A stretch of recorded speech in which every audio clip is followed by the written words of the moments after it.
Again, the only one female manager in Cover TV. Hatimaye leo TV kubwa kabisa Cover TV imefika eneo husika ambako tunaenda kufanya ile show yetu kubwa, show ya kibabe ya ile miaka 15 ya msanii nguli huyu ambaye anafahamika kama Country Boy, lakini pia wengi wanamfahamu kama Country Wizi. Twendeni ndani jamani, tukajionee vitu ambavyo vinafanyika kuelekea show kubwa kabisa ambayo itakafanyika kesho siku ya Jumamosi tarehe 6 ya mwezi wa 6 mwaka huu 2026, ambako kutakuwa kuna show kubwa inafanyika hapa.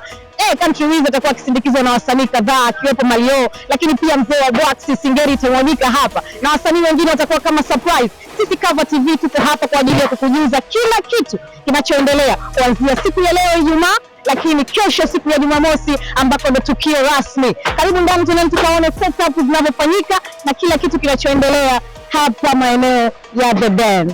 Kwa majina naitwa Didan, ni supervisor wa The Den Liquor and Lounge hapa Kigamboni, maeneo ya kwa Steven.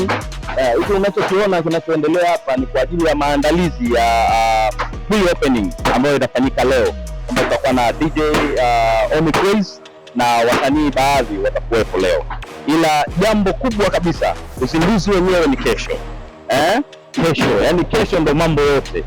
Ambapo tutakuwa na Country anatimiza miaka 15 kwenye game, alafu pia tutakuwa na Mario, tutakuwa na mzee wa Box na wasanii wengine, na kuna masurprise bao. Unapenda kuwaambia nini wakazi wa maeneo haya na viunga vyake Kigamboni kwa jumla? Actually mimi nisingependa kuona mtu yoyote anakosa, yani mkazi yoyote wa Kigamboni, mkazi yoyote wa Dar es Salaam, mtu anayependa bata, anayependa furaha, anayependa kuenjoy, anatakiwa kufika The Den.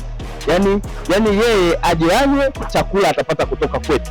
Yani nyama ni nyingi, yani sijui nikwambie nini, lakini mimi nadhani wewe, yani hii ni pre-opening. Sawa? Sasa imagine kama pre-opening iko hivi, kesho inakuwaje?